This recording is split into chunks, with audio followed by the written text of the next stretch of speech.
Hello, Dr. Dennis. Nice to see you again.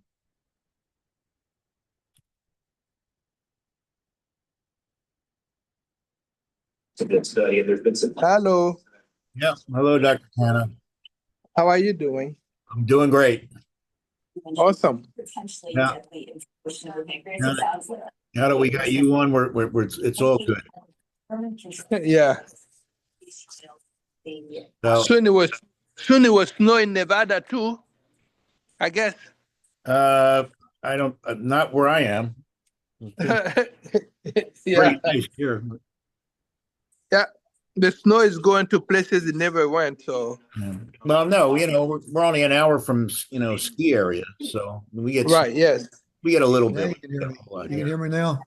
But, Can you hear me now? yeah, I hear you fine. 12% decrease in Alzheimer's. Okay. We don't have any medications like I that. have Dr. Tano turn off the TV. Becomes hydrated. That can potentially affect the kidney. You may become a little dizzy. Your blood pressure may drop low because you're dehydrated. Something in the background anyway. There we go. So Let me see if I can get this, make sure these slides work. I'll hit share. mhm.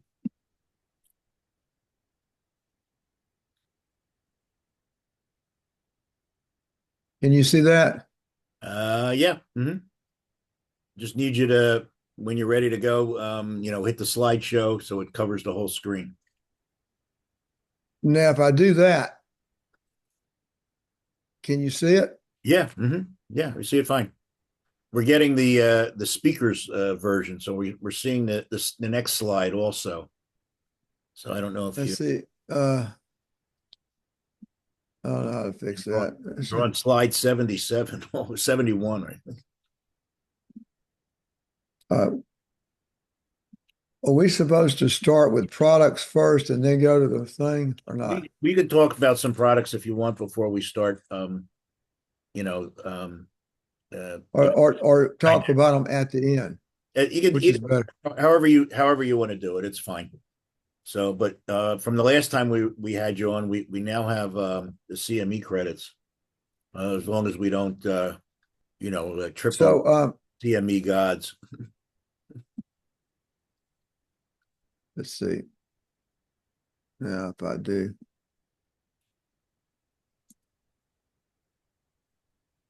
Let's see. Trying to.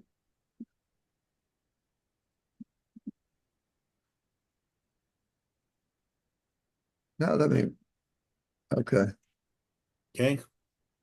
And it says next animation. It's flipping on the side there. So.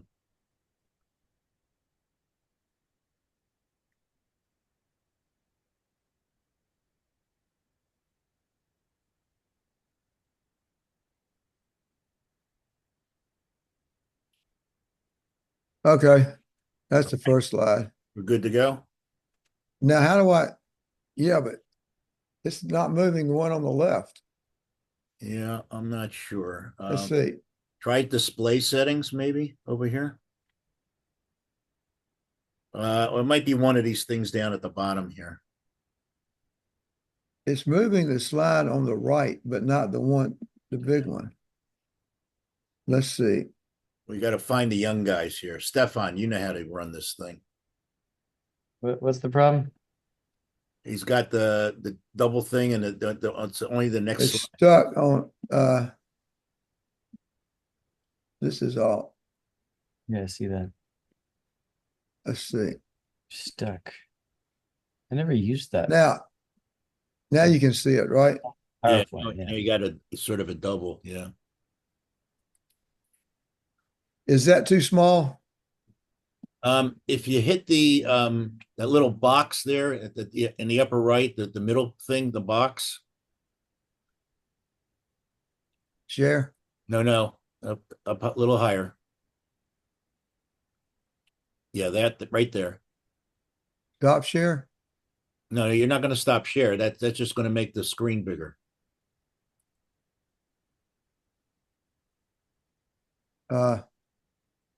And then if you go to slideshow over here, see right there, next one to the right. Right there. No, one to the left. Oh, here. Yeah, so you hit that and then go from the beginning.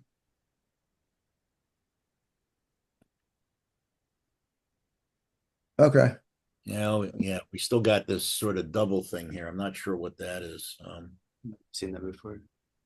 I think it's one of the ones at the bottom there. You see it looks like a screen with a sort of a half thing there. This one, Yeah, try that. that turns it off. You know, That one, try that makes it smaller.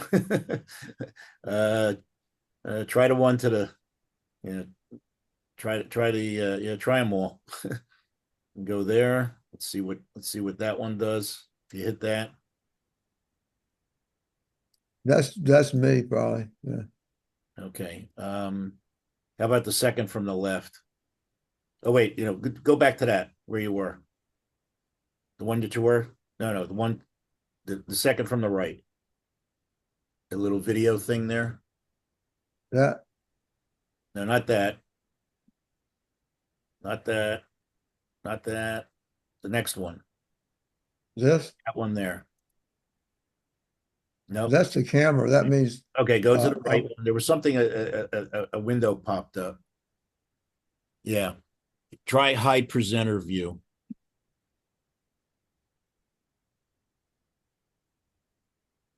No, that's not it either. I think you're gonna be doing nothing else. Anybody else know how to straighten this thing out? I'm sure there's no video. People you on this rule TikTok like a okay. You want me to just put it on whole screen view? Yeah, put it on the whole screen. Yeah, it doesn't work now. So we gotta do from beginning. Try from beginning. And then you want it to be It should be just one slide. It shouldn't have this kind of double thing here. So see when I hit on the thing that's supposed to make it. yeah. Hide slide monitors. Do you have more than one monitor? Yeah, but it's not on that one. Okay. These things on the bottom aren't working anymore. No? I think it switched to the other thing. Let's see. Somebody in this chicken outfit should know how to run this thing. Monitors.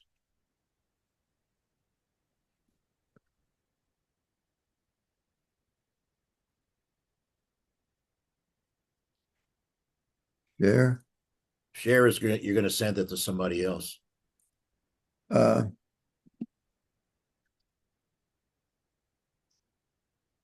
had it working, but I think it's down here somewhere on your side.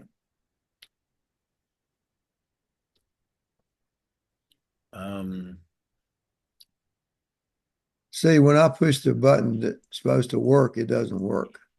It's not advancing at all. Well, it won't do the whole screen.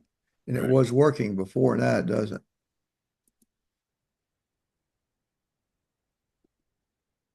All right, now you go.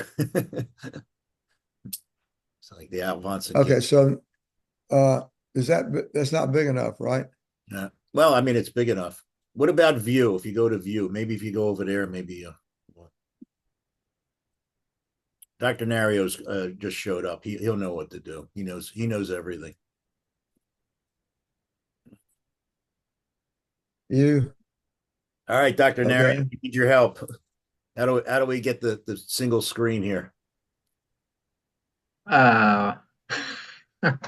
slideshow, click it. Yeah, but he's got this sort of double screen thing here, and we can't seem to get rid of it. Yeah, Monitors. The current slide, maybe? Well, Not from beginning or either one. yeah, either one. From beginning, I hit that, it doesn't work. From current, how about that? Current doesn't work. Custom slideshow. It's interesting. It was working before, then what? Push something on your screen, it stopped working. Can you put your cursor on the bigger screen towards the edge and slide it left? I didn't understand what you said. Yeah, put the cursor on the window down, go down, and put it towards the end and slide it down to close the left side. To close the left side. Yeah, no. So, No, like, okay, go up a little bit. No, just a little bit up. There. And go towards the left a little bit. see if it makes it bigger. If it makes it smaller, yeah, exactly. So if you can, yeah, I was gonna do that. Well, I had it working the whole, Yeah, that wouldn't work. Are you doing the slideshow? yeah.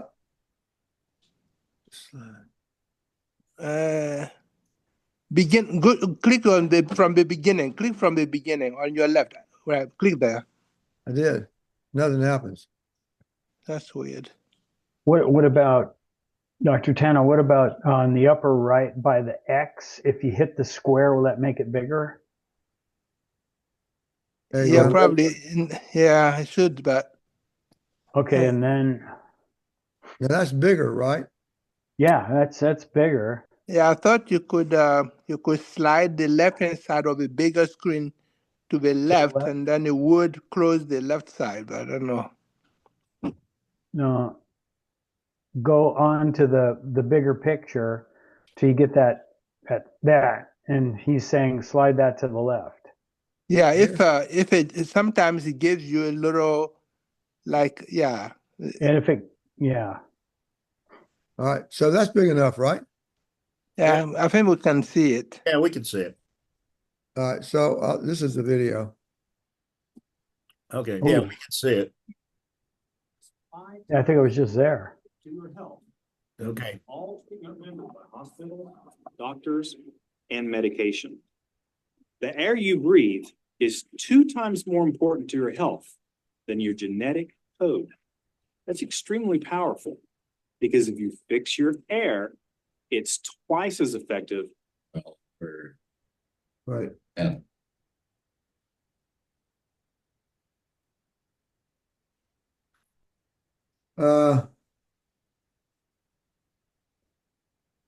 This is a problem, okay? Because nothing's working right. All right. The air you breathe is 5 times more important to your health than all treatment rendered by hospitals, doctors, and medication. The air you breathe is 2 times more important to your health than your genetic code. That's extremely powerful because if you fix your air, it's twice as effective as fixing your genetic code with no side effects. Nearly 60% of all preventable deaths are due to the condition of the air at home and at work. You breathe 1,080 gallons of air per day, so no treatment can overcome that much volume. The air must be clean in order for you to get well. So this is just what it said. It's 5 times more important to your health than all treatment rendered by hospitals, doctors, and medication, and 2 times more important than your genetic code. And nearly 60% of all preventable deaths are due to conditions at work and at home. So the CDC showed that mold was a big deal in August of 2019, which is a little late, but it's better than never. So we do a tap test with a mold plate on the patient's clothes. when they come in to determine whether they really have a good environment or not. And we give them a questionnaire, and sometimes you can tell just by the way the clothing smells that they're in mold or not. So we do urine mycotoxins before they come in. So we save all the discussion. If they're positive and they're not eating grains and stuff like that, then we know they're in a fungal environment. So these are resources we use, web pages. Sinus 5 is where all the products are. And Sinusitis Wellness is articles. So these are the names of fungi genus, and these are the mycotoxins they make. I don't want to belabor that very much, but this is kind of a more important one. So if you go in a pathology lab and you test all of the cancers, 87% of them have mycotoxins in them. This is a small study, but it's just a random cross-section in any hospital. So you have to get the air right to get well, and also to cut down on malignancies. So ultimately, we'll have devices that'll test the air, and it'll be on your iPhone. So when you go in a place, you'll know whether it's, green, yellow, or red. Red means run, and yellow is it's not too good, and green would be it's okay. The problem with the numbers is that people that manufacture the products to measure numbers do not have any medical input. So they're just doing a cross-section, a general average of the inside air compared to the outside air. And that has really nothing to do with human health. So the numbers on those instruments are too high for the kind of patients I see. 20% of the population cannot process mycotoxins.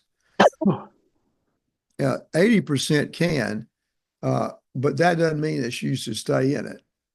So the mycotoxins are excreted in the kidneys and in the urine. So if you're in there a long time, you have a higher incidence of bladder and kidney cancer. So we use HEPA air filtration, central dehumidification. It needs to be between 40 and 50%.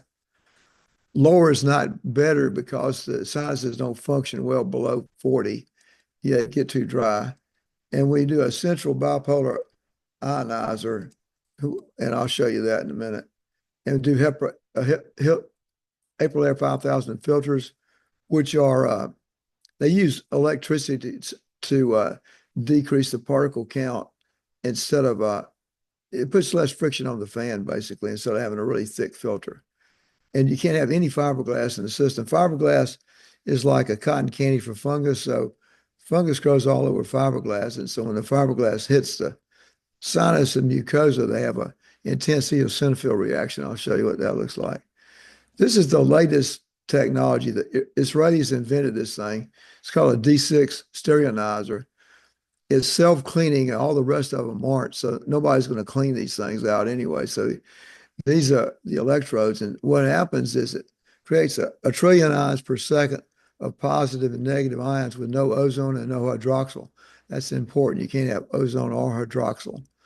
And that removes mold, mycotoxins, VOCs, viruses, and bacteria from the air. So we put these in the central system and put fans. When you travel, you can take a fan with you with this thing in it. And this is the source to get those things. These two phone numbers, you can get those. And if you are interested, we'll come back to that slide in a minute. So the airborne mold spores and mycotoxins, MVOCs, enter through the nose and sinuses, go into the brain, lungs, and the entire system. And the sinus mucosa in the brain has the highest concentration. And at the end, we'll show you, we can actually see it in the brain now by artificial intelligence software. And you can see it in the sinuses on CT scan. So we want long-term wellness from chronic disease. So you got to clean the air first, get the water right, and the diet has to be right. So clean air is the most important thing. And we put them on a yeast diet with no sugar. You can have dairy, but you just don't want refined carbohydrates like bread, rice, potatoes, and sweets. So we put them on a protein, all your meats, all your fish, seafoods, your vegetables, and your fruits or berries. And they can have, black rice and some of those things. You can't have chlorine in your water or you get overgrowth of fungus in your gut. Chlorine does not kill fungus. It kills bacteria. And then now this is, when you breathe, the chemicals go in the olfactory nerve and go right into the brain. And they also go through the bone here into the brain. So they're tiny particles. So they seem to congregate in these areas over here and in the cerebellar area. So this is what we do. We measure the particles count's got to be less than 50,000 at 0.3 microns per tenth of a cubic foot. And when you use a settling plate, just a SDA agar plate and put it out for an hour, the colony count needs to be 0 to 4 with 1 hour and 0 to 2 if they're severely ill. You can do a tap test, and the tap test is faster. It's going to have more colonies, so higher than 4 is going to be okay, but not higher than 7 or 8. Now, this is an example. This is immediately post-op in the recovery room. This guy had eczema of his whole body, his face, arms, and everything. So this is 2 hours after endoscopic sinus surgery. His arms are clear and his face and neck are clear. That's very dramatic. Usually it takes longer than that. So, and this is one where this thing right here is a fungus ball. This white thing, this is a sinus x-ray. So all this should be black. All your maxillary sinus should be full of air. This is your eyes and this is your brain up here. So, and this is your airway. So all this is full of polyps. Can you see my pointer? Yeah. Yeah, okay. So this tissue removed is placed on an SDA agar plate. And in about 3 days, you get this brown halo around the tissue. Now, if you take the tissue and do urine or mycotoxin levels on the tissue and on the halo, they both have the same mycotoxin. So the brown halo represents the mycotoxin leaching out into the media because it's got high osmotic pressure. So now we've done several hundred of these, so we don't have to test anymore. When you see the brown halo, it's mycotoxins coming out of the tissue. And that's why you get this dramatic result.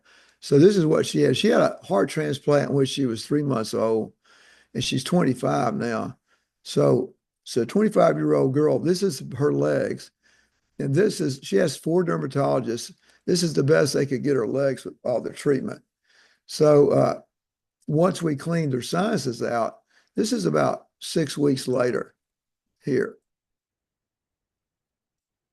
So if you show this to a dermatologist, they're going to jump up and down and tell you you're lying because they can't get this kind of result with all the treatment because they're not removing the cause of the rash. They're just treating the symptoms. So this is a hand, and the hand's clear, and it's the face is clear. So this is how all this works. So this is an antigen processing cell. This represents probably 20% of the population. And this is a T cell. So it's a genetic defect in the T cell receptor site. So this right here is where the T cell should dock between these two antigens, but instead it docks on the side, so it's unstable. And these are the binding sites. So it's like an autoimmune regulator. So this is 3,000 times the T cell activation. So normal is 0.01% of the T cells attached to the antigen. But in these people, 30% more are activated. So it's 3,000 times more T cell activation. And there are 3 interleukins, interleukin 5, 13, and interferon gamma. And when you multiply 3,000 times 3, you get 9,000 times the systemic inflammation per mole spore. That's why the air has to be so clean for these people. It causes systemic toxicity, and every system in the body is affected. So once you get this going, patients get allergic to everything. So when you're exposed to mold, they get multiple other allergies. And once you get them out of mold, all the other allergies are massively diminished if they're allergic to fungus. And this is the gene up here, 21q23.3. But this is what's happening. Let me just show. So what you just saw in that diagram, this is what this looks like endoscopically inside a sinus. All these red spots, these submucosal hemorrhages, are fiberglass particles that was carrying fungus into the nose. So these eosinophils have come and destroyed the cilia on top of there. So then the mucus can't be moved. It poos and it gets infected. And some of them, there's two groups. Sometimes it affects the lungs the same way, and that they have really serious problems. But most of them don't have lung issues. It's mainly in the sinuses. And then this is more severe. All this is fiberglass in this duct system. It's very common in Florida. Almost all the places have ducts lined with fiberglass. So 80% of the population doesn't react, but these people who are on oxygen at home and end-stage lung disease that never were smokers, it's usually fiberglass, and they have this issue, they have this genetic predisposition. So the eosinophils keep coming in to the extent that they dissolved all the mucosa around this spot down to bone. So underneath this scab is bone in the posterior wall of the maxillary sinus. And that takes about 2 or 3 months to heal once they get out of it. So this is the attic. So there's a blown in fiberglass, and see all these particles in there. So it has to be batted and covered with plastic, because if you have air ducts in the attic, they're not 100% airtight. So this stuff gets sucked into them by the Venturi effect when there's airflow through the duct, and then it goes into the house. This is all candida in the endoscopic exam. So candida is caused by fungal exposure and a bad diet. But you can't remove this with antibiotics. We have to use antifungals in here. So if you use amphotericin nose spray or nebulization, all of this stuff goes away in a few weeks. And then this whole biofilm is gone. This is how it looks after all this. This is how it looked before, and this is how it looked after this. So this is the mole counts inside a house where this patient lived. And so they've got all this inflammation in the sinuses because they're breathing fungus. So then they get a big candida infection inside the sinus. This all this white says it's candida. Then we want to get the house clear. So you got 0 to 2 colonies here. This white here is light reflex, but all of this on the mucosa is normal, and all this candida is gone just because we got rid of the airborne fungus. And this is a big fungus ball inside the sphenoid sinus. That white thing indicates it's a fungus because they secrete calcium salts when they metabolize food. So when you see white spots in the density, that usually means it's a fungus. And this is the airborne counts inside the house. And this is in the nose. So this is that aspergillus 2 numerous account and penicillium in the nose. And this is the house. So if this person doesn't fix the house, since they go back home, this is right back the next day. So you got to fix the house. And this is a patient who was actually allergic to all the azoles. The only one she could take was amphotericin. So we cleaned this out. This was going down to her lungs, and she had a big mass in her lungs, and it was growing because it's aspergillus here. So all this stuff here is aspergillus. Once you take it out, it's clear here, and this is all aspergillus. It's dissolving the bone between the brain and the sinus. So it's making its way into the brain. We got cleaned out before it did that. So once you get this cleaned out, she still had the lung problem. So she had a pulmonologist that was from Harvard, and I called him, and most of those guys won't listen to anything, but this guy actually listened. So I told him, look at Hopkins, we used to, when we bronchoscope these people, we would put amphotericin at 3 milligrams per 30 cc's in water and put 2 cc's in each bronchus and suck it out. As soon as you put amphotericin in there, the hyphae retract and you can suck it out of the bronchus. But without amphotericin, you can't ever get it out of the lungs or the sinuses. So amphotericin is a magic thing. And so their brain gets better too when you irrigate them with amphotericin. This is an example. Patient had brain fog after getting exposed on an airline. They got a mold exposure. This is what she said. This is patient Linda Stanley with this noticed vertigo and cognitive dysfunction. Can you tell me what happened to you?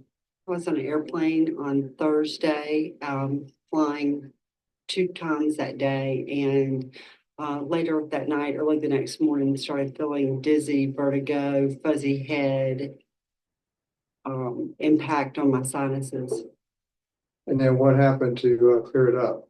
For today, when you did this procedure, With amphotericin into the sinus.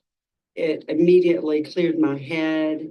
No more vertigo, no more fuzzy thinking. My sinuses opened immediately. See, now that's hard to believe it happens that fast, but this is what it looks like when she had surgery, so she had an opening in her sinus. So this is what we put a blunt needle and just squirt amphotericin inside the maxillary sinus. So you're looking inside the maxillary sinus right here. And this is amphotericin we're putting in the sinus. We just fill the sinus up with it. And then that causes release of all the hyphae, and then you get this result. And most people get improvement in cognition when you do this. So when you do it and inhale it in the nose, most people get better. Now, I wanted to prove, she was talking about how her fuzzy thinking went away. I wanted to prove how that worked instead of being, just somebody's talking about it. So we did a QEEG on these people, and all of them have these red brains. So red indicates disorganized thought process is high voltage, and normal would be green and yellow. So this is after we treated this patient with amphotericin and diltiazem in this person. All this red clears up. Now they got to be out of the environment, and their diet's got to be right, or you can't get this kind of result.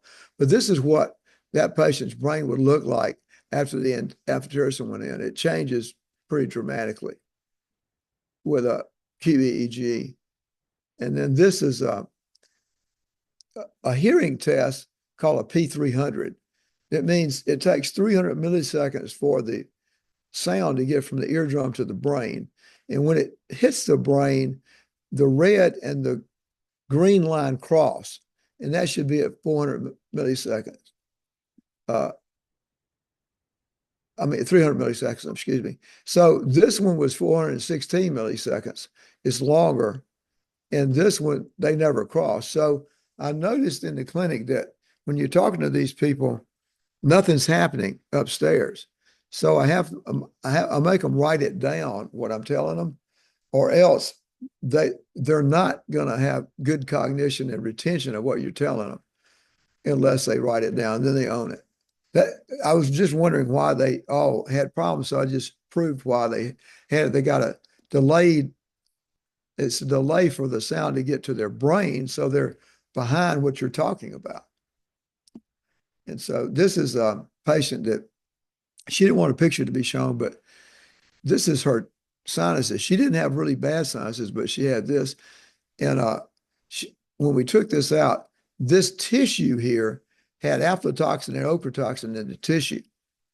And the brown, we assayed the brown, and the brown had the same mycotoxins leaching out of the tissue into the SDA agar here. So this is what she had to say. My symptoms were suicidal depression as well as anxiety. My treatment was numerous SSRIs, tricyclic antidepressant, as well as SNRIs. I also received just under 20 electroconvulsive therapies to my brain to help to treat depression. I also was institutionalized for my condition, and I was considered to be treatment resistant. I recently just had sinus surgery with Dr. Dennis, and it has completely revolutionized my psychiatric condition. I am no longer experiencing any depression, nor am I experiencing the extreme anxiety. I feel as if he has saved my life, and I am no longer on any psychiatric meds. It is a complete miracle. Thank you, Dr. Dennis. So that's why we all do this kind of work. So that's a dramatic outcome. And this is the same patient. This is a QEEG diagram. The red is disorganized thought processes, and this is the way she was pre-op. The next one is after surgery. She's much better, but she still has some red in here. And then this is after neurotherapy. You got to complete them with neurotherapy to get the rest out. See, this is all clear now. And that's passive neurotherapy, and they can do it at home on the computer, or they can have somebody help them with it. This is another example of the same thing. Tissue, brown halo, it's all the mycotoxins are coming out of the halo. And this is that little white speck in that polyp means it's fungus. Fungus secrete calcium salts from the metabolized food. So when you see this little polyp in there and see that little white dot, it's most likely proves it's going to be a fungus. And so when you take it out, you can grow out fungus. Sometimes on a plate, it just depends. So this is what you clean out, all this stuff. And all these air cells are removed. They're real thin. They just suck out. And then you got one space so you can irrigate your own sinuses out after that. That's the benefit. So this is the tissue that we took out, and this is that same tissue. This just shows a this is a known, this patient had negative urine mycotoxins to show that all tissue doesn't do this. So this is a sinus case without the mycotoxins. So if you don't have mycotoxins in your urine, you don't have a brown halo around the tissue you take out. So that's a control. And this is the cyclone that makes this possible to irrigate. This is an example of what it looks like. So this is the frontal sinus here on a mannequin. And so you see why this instrument is so powerful. It's not, you actually push it a lot harder than that. But it sucks while you're doing it. And then we'll show you this a little bit. That's how fast it sucks. That's important because it gets all the toxins out of the way when you're washing them out. And then you put a lot of pressure on this. You really bear down on it, and it really cleans every millimeter of the mucosa when you do that.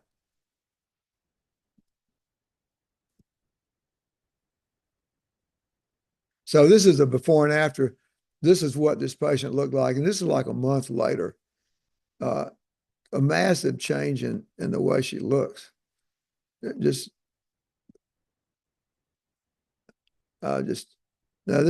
guy, this is what he had to say. This is 3 weeks post-op. What did you experience?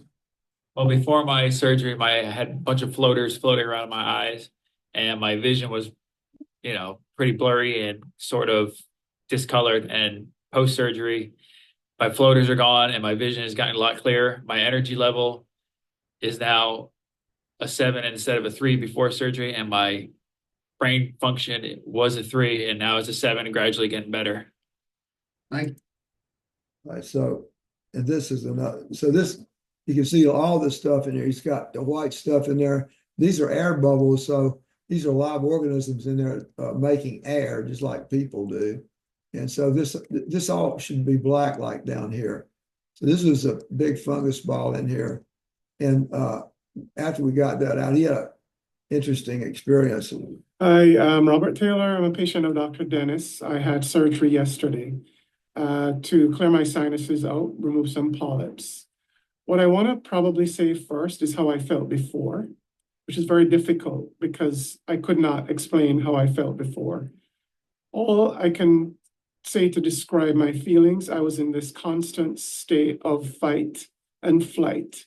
My cortisol levels always seemed to be through the roof, and my body always seemed to be on fire, always in a state of anxiousness. Had my surgery yesterday, and within a matter of a few hours, I felt this life-changing transformation where I almost felt like my brain had been inflamed before, and that inflammation subsided in a matter of moments. I almost felt like having a tumor resting somewhere and that tumor being removed. I had a level of clarity, a level of euphoria that I've not experienced for many, many years. In fact, my wife, who was not in the room, had asked whether she'd given me the anti-anxiety medication because I felt it was the medication that had given me that euphoric feeling, which it was not because I had not taken it. And the transformation is beyond words. And all I could think of and kept saying was that Dr. Dennis saved my life because I was heading on a path that I felt totally out of control and had no idea what was wrong with me. He was a pilot and an attorney, and so he couldn't do his job and with all these mycotoxins. So they've got the MTHFR gene, and he can't methylate B12, so he can't excrete these toxins that are in his brain as fast as most people can. So that's why he was having difficulty. And that's about 20% of the population. It can be more or less, but that's a rough estimate. Now, this guy had a hearing loss in the left ear for 10 years. And the reason is he was in a toxic mold situation a long time. All this gray stuff in the right ethmoid sinus is polyps. And the polyps are an immune reaction to fungus. So when you see polyps, that means they got a fungal exposure. And so we cleaned all this out. And this tissue looks like this on a mold plate. See all this brown halo around here? That's the mycotoxin. So the same mycotoxin, he had 4 mycotoxins in that tissue. And the same ones are in the halo around the tissue. So this is his experience. I would guess that I've been brought out of anesthesia for about 20 minutes now. The first thing I noticed as I came to is my hearing is improved drastically. I can hear the conversations in the room next to me. I'm still trying to determine if the tinnitus is completely gone or just mostly gone. The ringing is obsolete in my ears. I haven't been able to hear this well for at least 10 years. So if you told me the guy could get his hearing back after 10 years, I would have bet large money against that. So I've never seen that before. So this is really dramatic. This is important because most of these, at least over half of these people, have damage to the pituitary. And it commonly is going to be thyroid, cortisol, growth hormone, and some of the sex hormones, and any combination. So the problem is the IGF-1 level is not accurate in terms of measuring your growth hormone. So you can't rely on that number. So we did a study on a bunch of patients. We found out that if they have an IGF-1 higher than the mean of normal, then they have a 53% chance they're growth hormone deficient. They can't make their own growth hormone, and they have to have injectable. So all these people all their hormones should be measured, and they should work up your growth hormone and stimulate to make sure they can really make it. Now we had one that had 285, and the high normal was lower than that, and yet they had growth hormone deficiency. So this is a big blank spot in endocrinology where they are relying on the IGF-1 level and not really testing the patient and listening to the patient, see what their symptoms are. So this is the range of the patients we saw that cannot make growth hormone after tested were 43 to 285. Well, 285 is higher than the normal range, is what I was talking to you about. And 43, and in no situation is a double digit normal, but most labs have a double digit as being normal.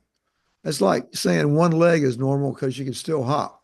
It's that bad. So you gotta listen to the patient and work them up and make sure they can make their growth hormone.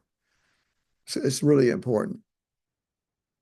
Now, this is a guy, he had Parkinson's in the left arm and left leg. Winston Baker, 6/25/18, left tremor of the arm and some leg tremor as well. And this is him post-op. This is after treatment of mycotoxicosis.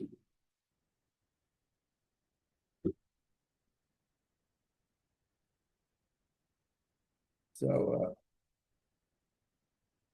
and this patient had another patient with Parkinson's. This patient, Mark Anderson, on 1/16/24. He's got tremors in both hands and both legs.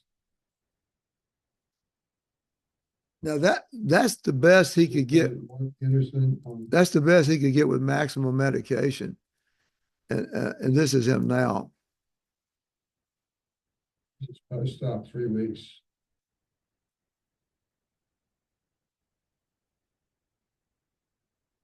So it's dramatic when you remove the cause of the problem.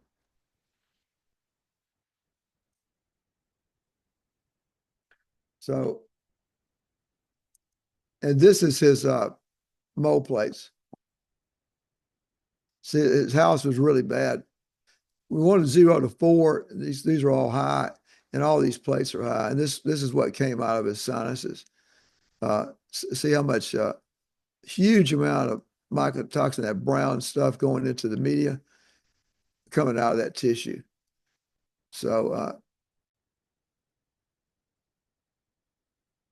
this guy was in a wheelchair for 2 years, couldn't walk because he was in a moldy house. He did everything to the house known to man, and nothing worked. So he actually couldn't live in that geographical area.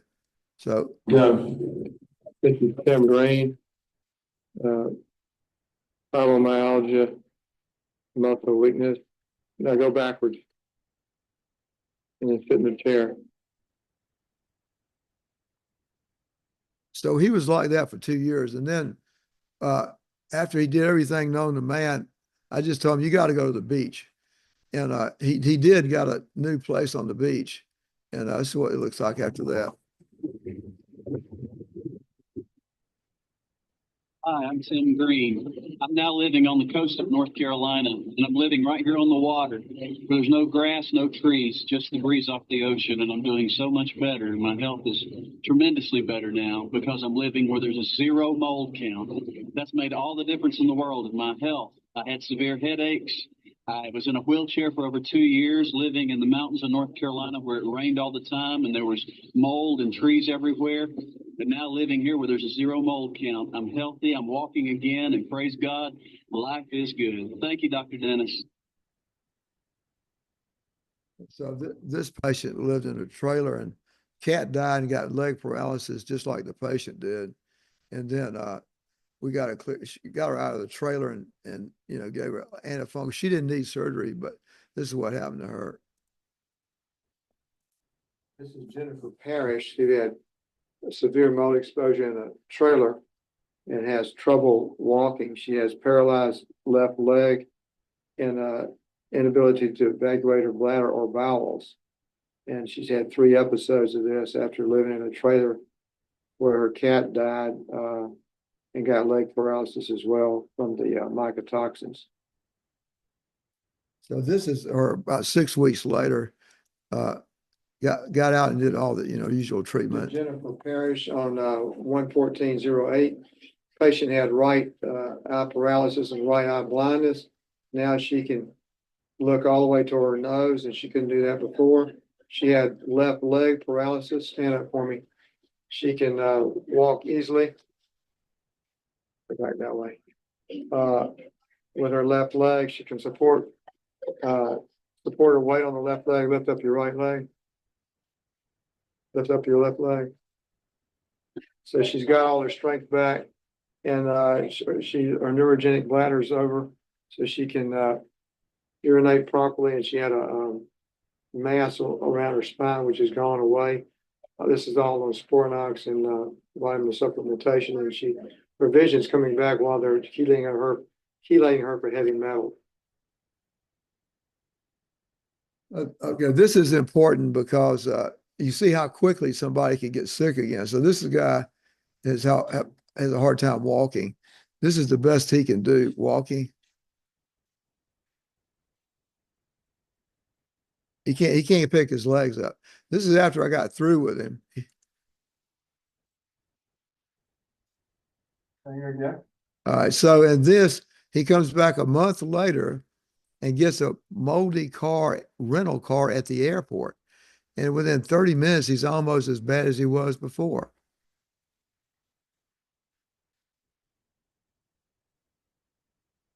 So the point is, you can't get back into fungus. That's the problem. Now, this is important. This is a new technology, artificial intelligence software that allows you to see the mycotoxins on CT scans and MRI scans. So what we did is took this AI technology that's used by the Defense Department to see enemy submarines from satellite data under the water wherever they are. So we always know where all their submarines are. So when he told me that, I took all the mycotoxins in glass vials from the lab, and we CT scanned the vials and MRI scanned the vials, and we looked to see what algorithm shows something in that test tube. So we found we take the patient's urine and whatever mycotoxin they have in the urine, we use that algorithm. So this patient had gliotoxin in the urine. So his test tube of gliotoxin shows it's a black substance. So then we do the MRI, the CT scan. This black stuff is gliotoxin. We biopsied this site before after surgery, and then we found the mycotoxin, the same mycotoxin in that tissue. So the test is accurate and is confirmed by biopsy and tissue assay. So that's going to change everything. So this is the tissue, and this is the mycotoxins coming out of the tissue. Now this is the patient who has severe headaches daily, migraine headaches. He had a colloid cyst in the left ventricle of his brain causing that, but you can't take a cyst out there. They won't survive a surgery. So we took the gliotoxin, and if you do an MRI of the gliotoxin, it's a white substance, it looks like water. But when you run the algorithm for gliotoxin, this particular algorithm's got red spots and blue. You find out that this stuff in his colloid cyst is actually gliotoxin, and the body surrounded it with a casing to protect the brain. And that's what caused the cyst. So then you see this MRI, all you see is white spots. At the junction of the gray and white matter, the vessel's the smallest, so you get infarcts there easier. But she's got more than that. So she had gliotoxin too. So this is what gliotoxin shows up in the brain, how much more toxin is there than you can see in this MRI scan. and she got all this cleared up. Now, this is the most important one. This is a test tube of gliotoxin. This patient had a tumor in the pituitary gland secreting large amounts of cortisol. So she had a 114-pound weight gain in about 3 months, and she was not going to make it several more months without, dying. So I sent, as soon as I saw her, and she told me about the weight gain, and she was a yoga instructor, and her diet was right. I sent her to the endocrinologist and told her she had Cushing's disease, find it and let's fix it. So he found the tumor, and the neurosurgeon took the tumor out through the nose. Then we got a piece of the tumor, and we did 2 assays back to back to prove it was right. And there were 11 mycotoxins in this tumor right here. So after we took the took the tumor out, and treated her for the mycotoxins, this is the list of mycotoxins. We did it twice to prove it was correct. So all these mycotoxins were in that tumor, which was causing the tumor. So this hadn't been published yet, but a lot of pituitary tumors are commonly recurring because I think it's an environmental illness. We figured that out. But this is her before, when I first saw her, and this is her now, afterward. So this is a dramatic change. And this is a positive CAT scan. It's got a bunch of polyps in here, and this is a polyp in here. So all this black stuff, this is a trichothecene and gliotoxin, is mycotoxins in the sinuses. Now, this guy has a huge pituitary tumor, and he's needing surgery, but he doesn't want surgery. So he's also got trichothecene and gliotoxin. But see, this is a huge tumor, and this is the internal carotid artery right here. So this is the pituitary gland, and this is the optic nerve crossing at the optic chiasm right above pituitary, and this is the left internal carotid artery, and this is the airway. So if you look at, this is the cadaver here. So if you look at this tumor is all the way down, encroaching on that airway and smashing the internal carotid artery. See right here. So this is him. So his brain, this MRI scan doesn't show anything, but the AI technology shows he's got mycotoxins in his brain. And this is after we treated him without surgery and got a lot of it out. Some of it's migrated down here, but it's continuing to go away. So, and I'll show you what we use to do that. Oxygen is really key. You got to use oxygen for a couple of hours a day at 100%, 10 liters a minute or 8 liters a minute. And this is that black stuff is usually air, but this is the test tube of the mycotoxin, and we ran this algorithm on it. So, and this is air up here, but you can see this material here, and there's some black material here. This may represent the first ability to see VOCs in the sinuses. So it's just ongoing research here. So what do we know? We know when one mycotoxin is present in the urine, 10 or more are present in the brain. So if you got it in your urine, it's already in your brain. You don't have to image it to see it, but imaging is nice.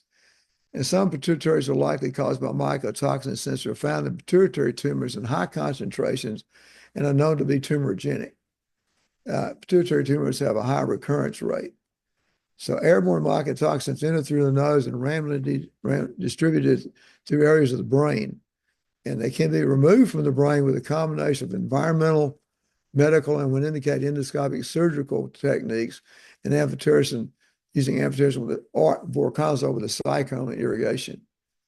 And in the office, we try to get the patients out of the environment and doing things correctly before I ever see them, so they're going to contaminate the whole office too. So if we have one slip through the cracks, this is a microbalance has this is a company that has these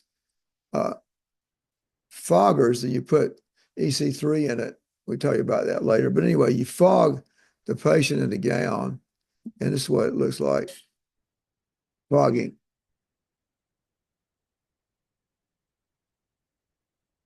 And this is what fogging the patient looks like.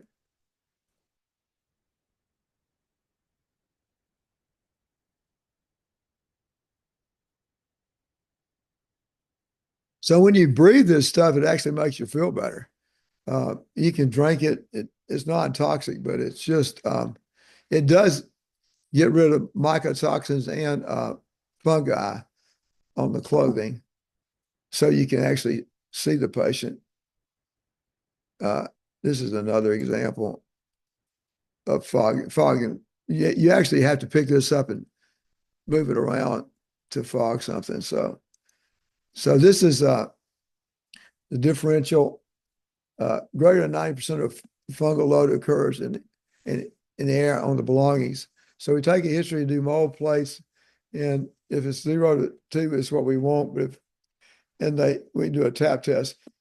Front loader washers are notoriously bad. Some of the BMWs, not all of them, they save the water inside the air conditioning system. Sometimes some of them don't have a vent for the water to get out. All animals, if you tap test animals, they're full of fungus normally. That's their normal nature. So these patients, like we said, react 9 times sometimes normal. So you got to get the colony count down, or all medical and surgical treatment fail. They'll just keep coming back and nothing will ever work. So you got to have the diet. You got to get on a Candida diet. Now, Candida has a sugar receptor on the cell wall. So when you feed it sugar, it changes from the yeast form to the invasive hyphae form. The hyphae are 3 feet long, and they go down into the tissue to feed, and you can't suck that out of a sinus unless you put an antifungal on it to make it retract the hyphae. And when you cheat on the diet, you think it's resistant to all the drugs, but it's really not. It's that you can't kill it with anything when it's in the hyphal form. It's drug resistant because of the diet. And you got to address the pituitary gland. You got to really look at that to get these people well. And all of them immune suppressed. So especially the ones that had the vaccine, they got double. They get Epstein-Barr cytomegalovirus, Lyme's, and herpes, and heavy metals, and MTHFR. And then cancer's rare, but that's the differential. We only see that in single-digit percentage. So get the patient to a mold-free environment and remove mold from the nose and the body. If you clean the nose and clean the home and the clothes, they get better, basically. So this is the summary of what we do. You got the lower air content.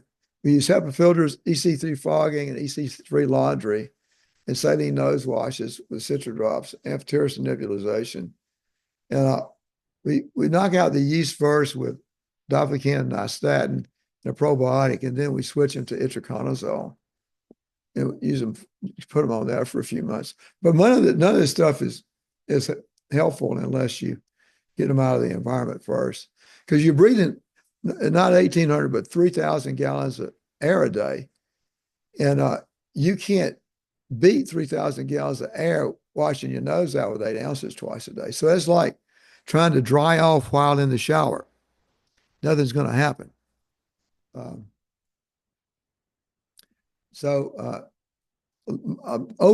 say 80% of these people have GERD. So we treat the GERD and work them up, make sure they don't have a mechanical cause of GERD. The vitamin D levels need to be between 80 and 90. Most of them have low vitamin D levels. And we use VSL as a probiotic. You can use whatever you want, but you need 1 billion units per capsule. That's the magic number. And then we do an ALCAT test for food allergies on some of them. So we use colostrum too. And then you got to do a total pituitary workup. And you can use binders. I like the simple ones that diatomaceous earth and zeolites are okay, but most of the time I don't need these. Bentonite clay and cholestyramine, I never use that stuff, but I'm not against any of it. It's just most of the time I just need light stuff for what I do, and they get better. So the diet's really important. And so this is what we started on, like we said before. These are the main ones. Probably the best one of all is voriconazole, but it's more expensive. Voriconazole gets in the brain better than Sporanox does. So we first start getting rid of all the yeast. Now, I keep them on as an nystatin long term. It stays in the gut, doesn't go to the liver, doesn't interfere with any other antifungal. But diflucan does. So I stopped that in about 2 months, and then we probably started on Sporanox, just depending on the individual. These down here don't do much, in my opinion. I tried them all. So remove the antigen, which is the fungus, and control the air, and they get better. You got to get the fungal load down, and we irrigate with normal saline, do antifungals, antibiotic sprays, and oral antibiotics. Occasionally we need those, but most of the time, if I put them directly into the sinuses, they do actually better than oral antibiotics. Sometimes you need an oral, but most of the time we don't. If you give them oral, you got to give them nystatin and a probiotic every time, or twice a day, or they get in trouble. So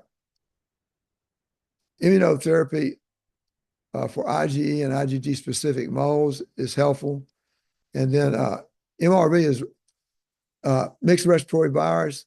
That's strep, staph, diplococcus, pneumococcus, and Haemophilus in a vaccine. And a lot of these sinus patients are sensitive to all those. So we desensitize them with very minimal concentrations of this stuff. Yeah, some of them, I'd say half of them or so need endoscopic sinus surgery. And the ones that will not do the environmental piece, I guarantee them 100% failure rate. But what's strange is they still want it done. So this is the website. If you want to copy that down, microbalancehealthproducts.com. Dr. Dennis, that's all the stuff that I do for the patients, what I give them. And the other way to get to is sinus5.com. But this is my little protocol up here. And sinusitis wellness is mostly articles and patient education. And then we get down here. Now, we're finished with the formal thing. You want to have some questions and then go? Yeah. We can do to the other stuff. Questions, and then we'll go to the other stuff. So Yeah. Steve asked, can mycotoxins get into the inner ear area and cause hearing loss? So I guess you already answered that one, right? Oh, yeah. They cause vertigo too. Severe dizziness is common. You got to get it out of the air before you can get it out of the patient. So everybody starts focusing on the patient and doesn't pay attention to their house, and you're not going to get anywhere. You gotta. That's like trying to dry off in the shower. It's so much volume. You're breathing 3,000 gallons of air a day, and so you can't combat that with a few pills. That's not going to work. Dr. Dennis. Yeah. Thank you very much for this lecture. I think you should give this lecture to biologists and immunologists.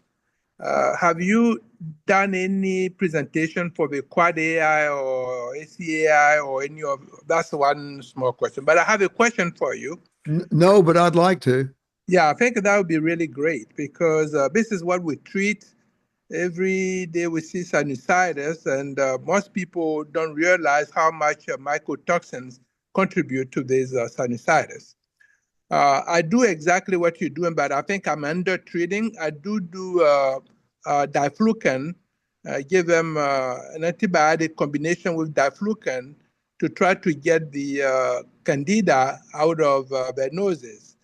But the major issue I have is we see more and more of eosinophilic asthma.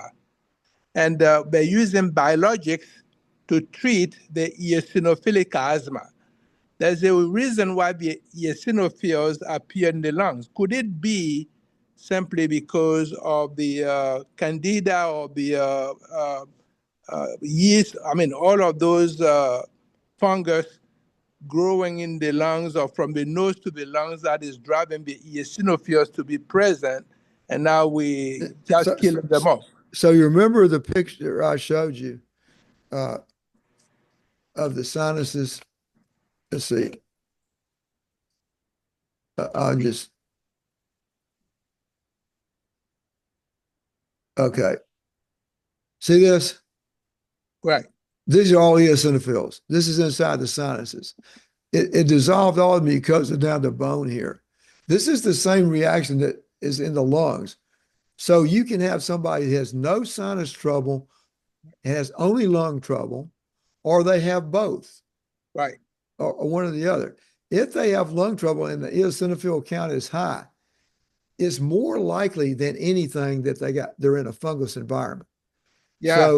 So you got to get to the environment. They got to fix the environment. That's the hardest part for them, or you're not going to get anywhere. Long term, you can help them, but it's minute help. It's not because they're breathing 3,000 gallons of air a day, and they're reacting like you're looking at this picture. That's an intense reaction. Well, you can block it with steroids, and you can give them Dupixent.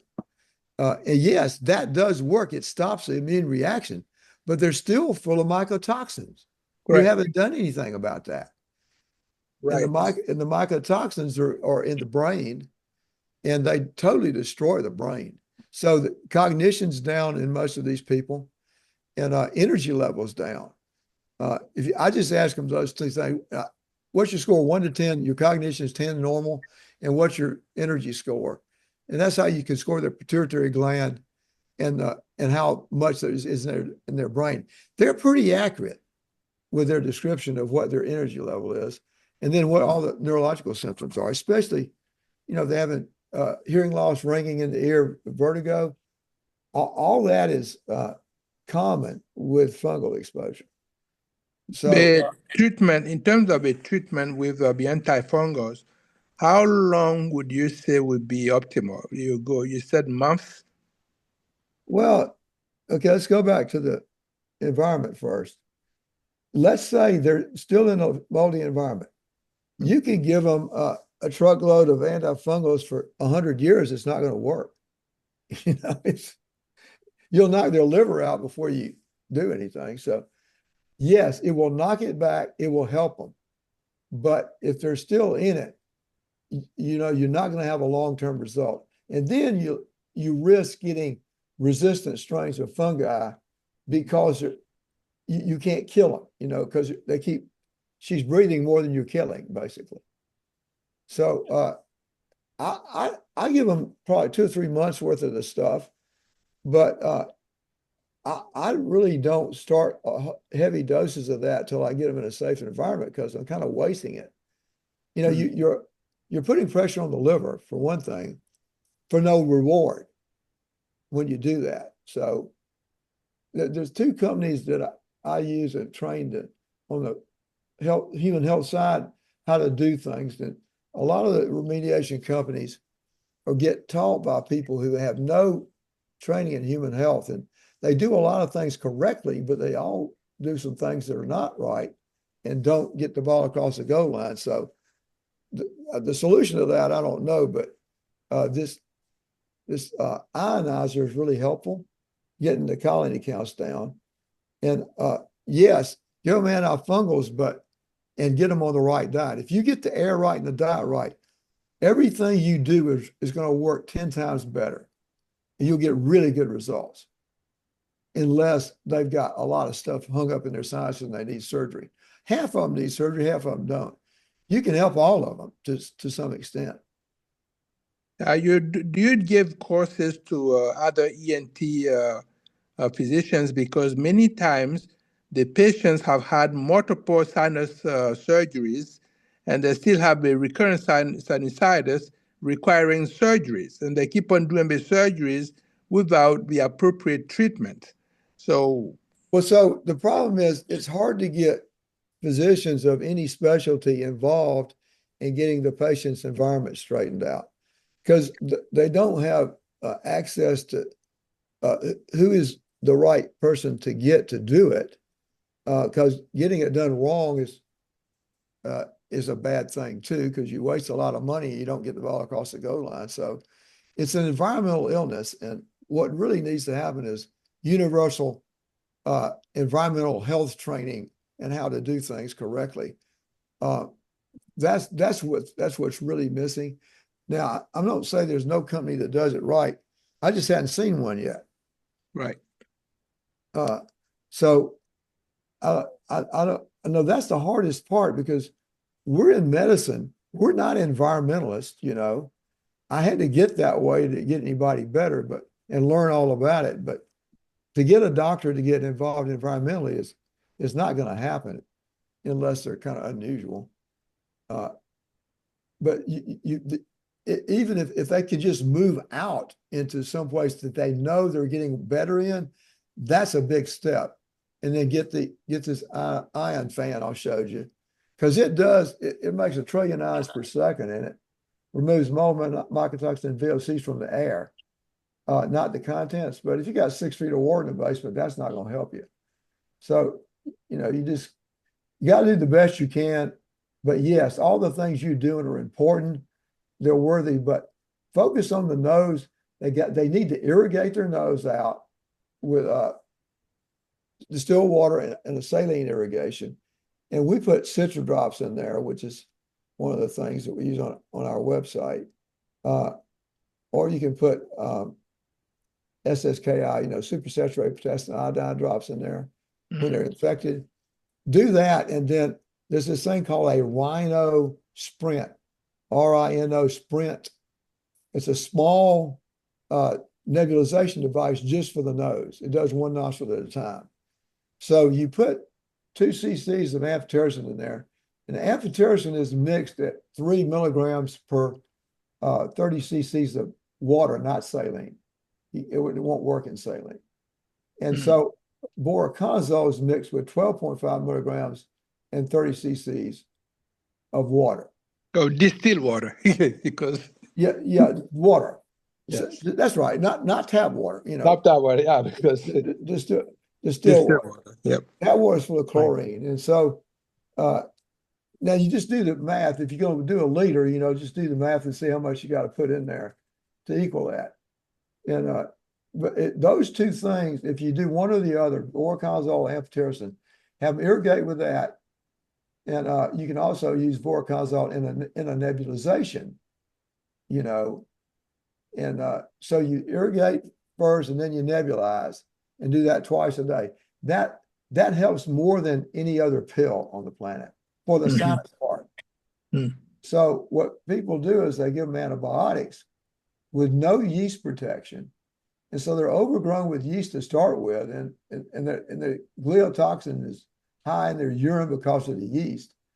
And so you don't want to, you always give them nystatin twice a day, and VSL Flora with any antibiotic orally. And if you put the antibiotic in the nose, you're going to have a better result than in the mouth. You know, if you irrigate with it and then nebulize with it twice a day.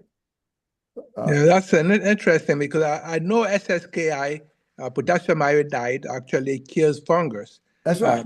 The toenail fungus and stuff like that. But I didn't know you could do in the nose. So that's really now nice. you mix it with saline now. Don't just do it. Don't do it straight. You know that. Right. Yes, of course. So we put 8 to 10 drops per 8 ounces of saline. And you can amp it up or down, but just depends on if it have any symptoms from it. But that really works well, and citral drops work well too. So we wash out with that first, and you can even put there's this thing called microchitosan. I don't know if you know about that. Microchitosan is shrimp hulls powdered in capsules, and that's on our website too. But you can add that to the salt water, and it's a natural antifungal. And you can't OD on it, you know. And so you put that in the nose, and we give them 2 to 3 capsules twice a day. And that really helps decrease polyp formation and inflammation in the nose, microchitosan. Mm-hmm. Actually, the Japanese did figure that out. Great. Thank you so much for this. It's nice. You're welcome. Thank you, Dr. Dennis. A couple more questions. Can the we're back to the mycoplasma, mycotoxins in the inner ear.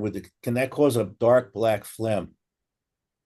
Yeah, but usually the black phlegm is fungus itself, and that's kind of common too. When you see black phlegm, it's usually Aspergillus penicillium group of organisms. And yes, mycotoxins are definitely in all that stuff, but they usually don't have a black color usually. But if you see black stuff, it's usually going to be fungus. Okay. I almost hate to ask this next question, but I'm sure you've heard it before. Dr. Andrew Campbell states that blood testing is the only true way to go, and he feels urine testing is little value. Yeah, you know, there's a debate about that. I know Andrew, he's a good guy. The problem is you don't have a temporal relationship when you do IgG and IgE. You don't know whether they have it right now or it was before, you know. The urine is pretty good. I like the urine better because of that. I want to know what's happening right now. Are they peeing it out right now, you know?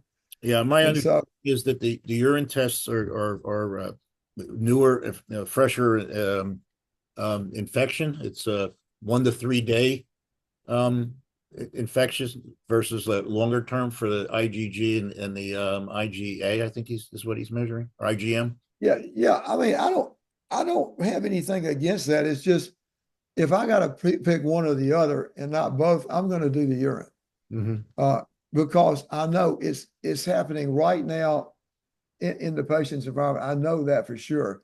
I'm not sure it was last month or 3 months ago or whatever with the blood test, but you know they've been exposed by the blood test. Right. You just know. Now, what I do to sort of cap all that, I just take a mold plate and tap their clothing with it. I know right then how their air is now. That's more important, you know, because if they're growing out a bunch of mold on the plate, it's going to be mycotoxins everywhere. But here's the thing. You can have a house that they remediate correctly. The best guys have done it. Everything's done correctly. And the patient still can't inhabit the house. Why? Because the mycotoxins are small particles that float on dust particles, and they act like a gas. They go into sheetrock, not on top of. They're on top of it too, but go into the wood and into the sheetrock. So you can do a house perfectly and get everything out of there. You got 0 mold counts, everything looks good. And then that stuff is leaching out of this. Just think of it like this. You have a house fire. Put it out. You take everything out of the house. There's nothing in the house. You clean everything. You go back in, you smell smoke.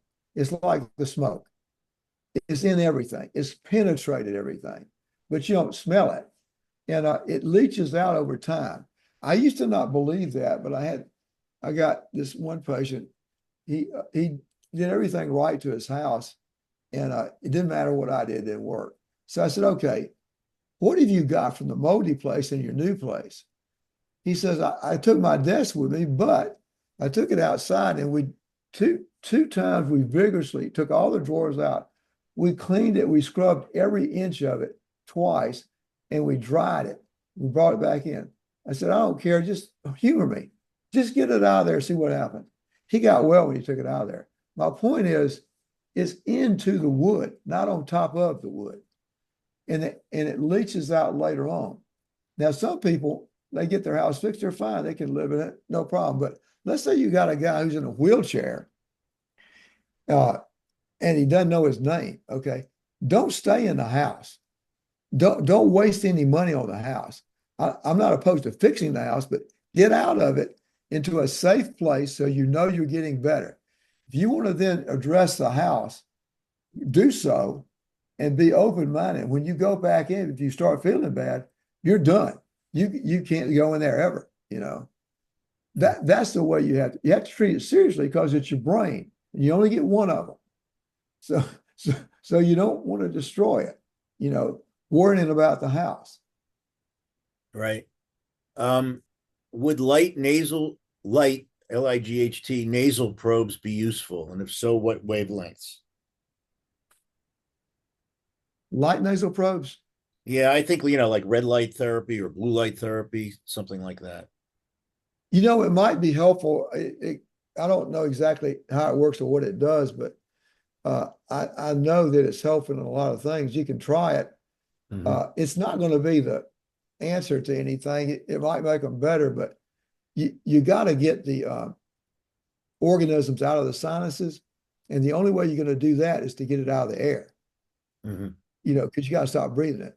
So I've had patients that have done everything right and they've had surgery and they go back home and they come back for their post-op cleanouts and their sinuses are already full of polyps again, you know? And so I said, okay, you have to find the source of your fungus or nothing's going to help you. And so usually they'll start digging it. It's their car, it's their washing machine, it's something they overlooked.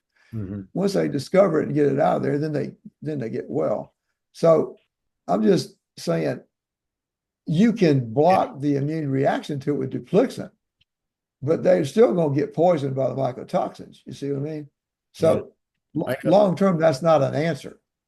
I know that one of the first ones I ever caught was a lady who was fine in the winter and then she would be sick every summer. And we eventually got around to testing her for mold because, you know, it wasn't on our radar for a long time. It was in the air conditioning duct in her car. So in the winter, that's common. The air conditioner wasn't on. I had that happen to me. I dumped the car as soon as I figured it out. Yeah. And then I have about 8 patients. They worked in a government building in Northern California, not too far from here. And every one of them is positive for mold. And, you know, they've all gotten sick within the last year. And of course, the powers that be said it's not from the building, even though they closed it up and moved them all out. So, but 8 people. Yeah, you got it. The building, some of those buildings just need to be torn down. There's some are so bad you can't fix them. And you have to have somebody with a brain fix them. And that's not going to likely happen unless they understand what you're supposed to be doing. Yeah. You know, it's a mold issue and you got to have professionals that know what they're doing to address it. You can't just go in there and change the filters and have some guy scrub the ducts out. That's not going to work. Does the MRI imaging for mycotoxins require contrast? No. Whether you have contrast or you don't have contrast, you can still see it. How do I? Now, here's the problem. The company that put this software out and I used it and developed this, they're right now selling the company. So I can't get this done right now. The only way this is going to happen long term is all the manufacturers of the equipment are going to have to put this in their software to view their image in their equipment. And when they do that and you just hit mycotoxins, it's going to scan the most common algorithms and it's going to light up and show you where it is. But that's going to take a while for that to happen. So right now, what I do, I get the CD, I go over the CD and find the images I'm interested in. And I send the CD to the company with the images I want them to look at on my document. They look at the images and we get together on the computer and he's showing me the images and I'm telling him which ones I want, you know, and then I shoot them with my phone. This is for the AI? Yeah, I shoot them with my phone and then I put them in the chart. That's how I have to do it. But right now I can't do any of it because they're in the middle of selling it and the people who are helping me are not going to do it right now. All right. Well, anyway, this is going to happen. It's just going to be slower than I'd like to see it. Now that was the next question. How do I order the CTAI? So that was the next question. Okay. That's going to be probably, I don't know how many years it's going to take. Elon Musk was doing it, it'd probably be next week. Mhm. But you know, it's just political too, and it's all about people getting involved in it. All see these dollar signs, and instead of looking at the big picture, you want all the companies to have it, not one. You want it to be everywhere, just like the images are everywhere. So everybody understands it. Now, when you do this, just so you know, when it's in your urine, it's in your brain 100% of the time, but you don't see it. Seeing it is going to produce more compliance, I think.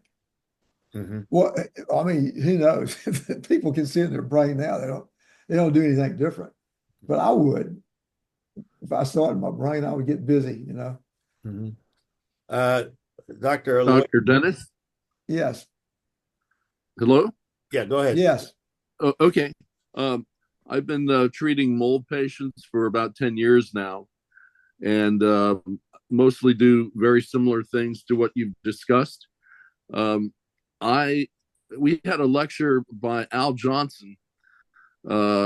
He's a DO in Houston, I think, or Dallas, and he's gotten really great success using hyperbaric oxygen therapy. I've used that before.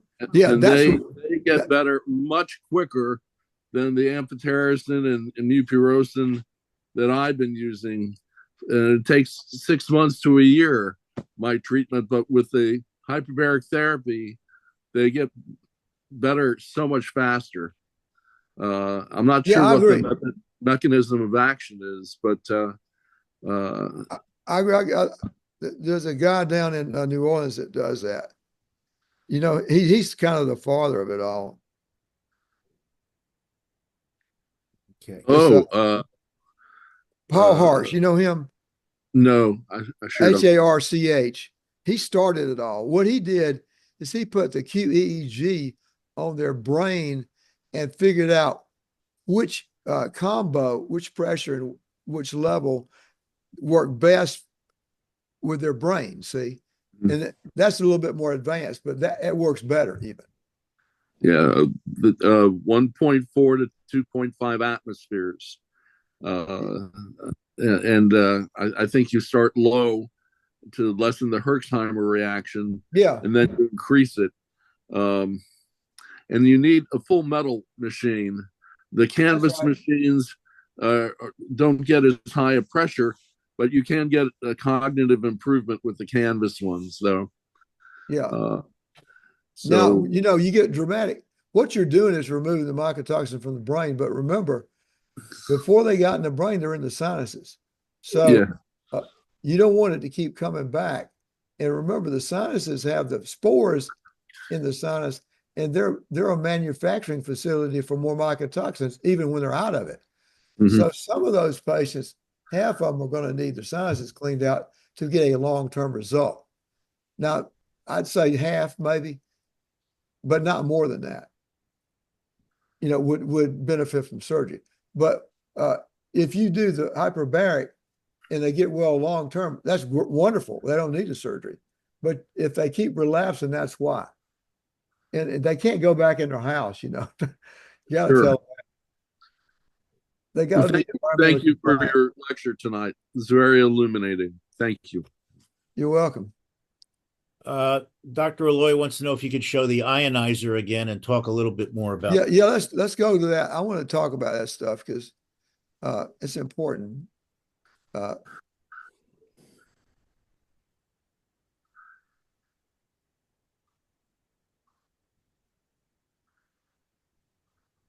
Can you see it? Yep. All right, so this is a fan, and this ionizer over here goes in it. And this thing is called a D6 stereonizer. It's from Israel. It's about, if you buy 100 of them, it's about $130 a piece. Otherwise, it's about $400 a piece. So what it does, you hook it up to the fan electrical system so that when the fan is on, it is on. And you do it inside the HVAC system or inside this fan here. This is a portable version. It makes 1 trillion ions per second. It'll fill up a room in just a few seconds, floor to ceiling, and it removes mold, mycotoxins, VOCs, viruses, and bacteria from the air with no hydroxyl and no ozone. This is probably the most important thing I told you, this thing right here. So, and then the two guys that I told you, let's see, to get it from,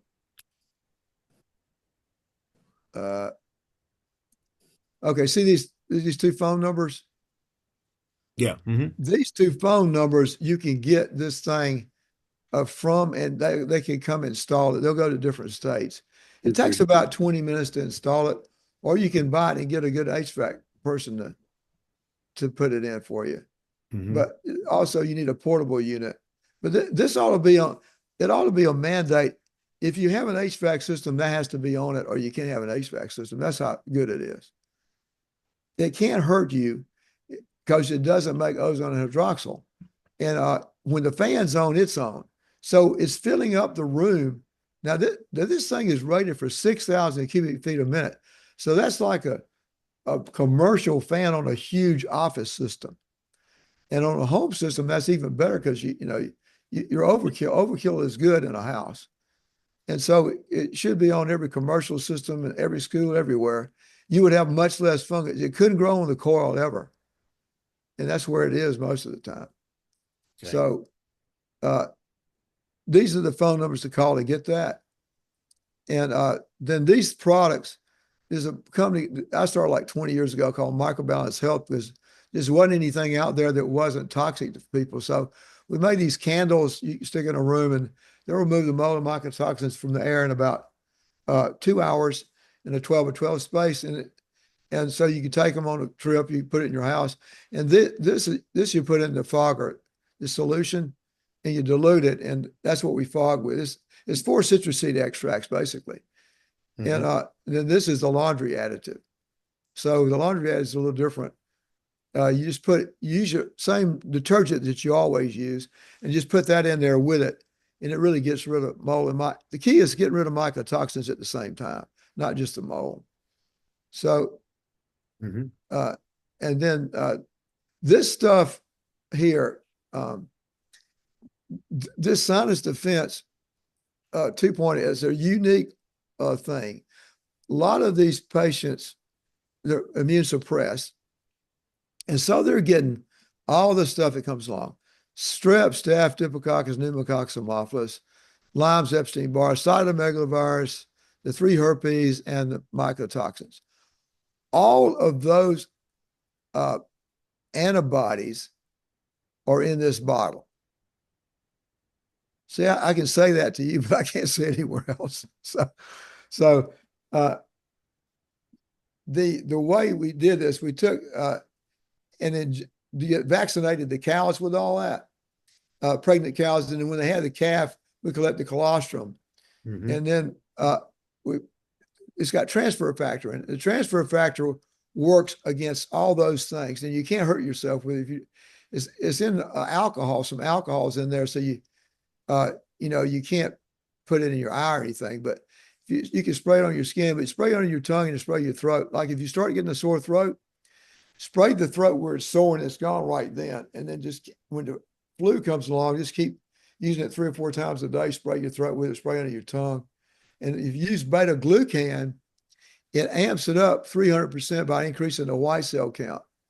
The white cells are what you're making the white cells come in, because these antibodies, transfer factor acts as an antibody and attaches to the organism. And then the beta glucan white cell can take it out. So these two are on that web page, and just keep these around all the time. It's like soap, it just works. So all these organisms are in it. These are the most common organisms, especially in chronic sinusitis. And it really helps Lyme's people. It's not the only answer for anything. It's just another thing to use to lower the load. That's all you're doing. And then this is the mold plate kits here. And this is the fogger. The fogger is unbelievable. It shoots it out 30 feet. And you don't put it down. You walk around with it and just fog everything. You can do a lot of stuff quickly with that. And then we use this is a little squirt bottle. You use distilled water. The salt packs are already in there, and you put citral drops in there instead of the SSKI. If they're really badly infected, I use SSKI. And this is a nose spray that it's got a lot of antifungals in it. This is all stuff you can get over the counter on our webpage. And then this is what we use. We use to detox them. We use first of all, you got to use oxygen. 100% oxygen at about 8 liters a minute for 2 hours a day, or you can split it up, especially if you're doing something like walking or in a treadmill or something. It even works better. But if you start having trouble after 10 minutes, then that's your time. So you have to draw it back. But it's beta-glucan, not beta-glucan, glutathione, NAC, and a liver cleanse. Those three, and then your probiotic, and then cellotropin is actually growth hormone in a bottle. So you just spray it under your tongue. And then this is the stuff I use with oxygen. If you don't use oxygen, you don't dilate the vessels, you can't get it out of the brain near as well. You just prove that with hyperbaric oxygen. So the next thing is that everybody could have is an oxygen concentrator. It's got to be 10 liter a minute machine. It can't be a 4 liter. And, prescribe that for them. Insurance won't pay for it. It's like $1,500 or something for that. And they'll use that every day and do all this stuff. Then if you go back, and look at the brain on MRI with AI, you can see the mycotoxins go away like I showed you when you're using oxygen. It doesn't work as well without oxygen. And then hyperbaric is awesome. Do that. But they've got to be out of it, or they're wasting their money. As soon as they finish and get cleared up, they'll go back home and get sick again. So just make sure they're in a safe place when you start hyperbaric so they don't waste their money. So then this is most of this. Yeah. So all these things are the basic stuff I use. Now we got training videos. If you can, when you click that, you have 15 training videos come up. If you just can shoot that with your phone. So this Dropbox here, that's a Dropbox page where you can see all my training and videos. I figured if I got hit by a truck, somebody needs to know this stuff. So I made 15 videos. So this is like the Dropbox video. Just shoot that with your phone so you can go to that site and look at those videos. They're real simple. I made them short so you wouldn't go to sleep. So you don't have to be an ENT to do your techniques? To do the surgery, you do, but all the other stuff that I just showed you, no, anybody can do that. Anybody can wash your nose out and put stuff in their nose with a nebulizer. That Rhino Sprint works better than a spray. So you can get any pharmacist to mix like the way I told you. Amphotericin is 3 milligrams per ounce of water. Voriconazole is 12.5 milligrams per ounce of water. So multiplied, if you want to, make 6 ounces, just do the math, and just tell the pharmacist how much you wanted to put in there, and then you can irrigate with it, or I put it in that nebulizer after they irrigate. You want them to clean their nose out first and then nebulize. Don't nebulize on top of all the snot. You clean the nose first and nebulize goes in better. So this is just really easy stuff. Anybody can do this, and then get them on some antifungals. And oxygen is a big deal. And hyperbaric, you can do a lot of good, but hammer them with the environment. Just hammer them. That everybody thinks they can do all the stuff you tell them to do, and go get the hyperbaric, and they're going to be fine. They're not going to be fine if they still go back to a bad house. They just waste all their money. They'll be sick in another day, because they can't dump it. You can't fix that. Dr. Bill, can I go to questions? Yeah, that's what it's going to do next. You Sure. go ahead, go for it. All right. Yeah. All right, Dr. Dennis, that was a great presentation. You should have your own protocol scheme like Shoemaker and Campbell too, from the sound of it.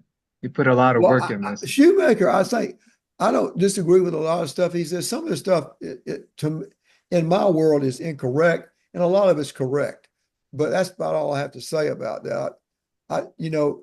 What I do, I know it works, and what I do that they don't do is I'm able to go into the nose and remove some of the causative spores so they stop making mycotoxin, and that's key in some of these patients. You can't get them better. Well, since you mentioned that, do you also, there's a lot of talk about Marcons. Have you heard of this? Let's talk about that. I'm glad you brought that up. So there are three things that are always taught: Marcons, mast cell activation syndrome, and the biofilm. Those three things are the same thing, caused by the same thing. It's all fungus. Now, if you get rid of the fungus, all those things are treated and go away. Now, Marcons only, or any bacteria that you find in the nose with a culture, only needs to be treated if you're having purulence. If you're not having any purulent drainage, you don't need to treat it. Why? Because who has staph in the nose? Everyone that's breathing. Okay. It's part of the normal flora. So it's like saying, Miss Jones, you have E. coli in your stool. We have had emergency bug spray for your rectum. That's what this is like.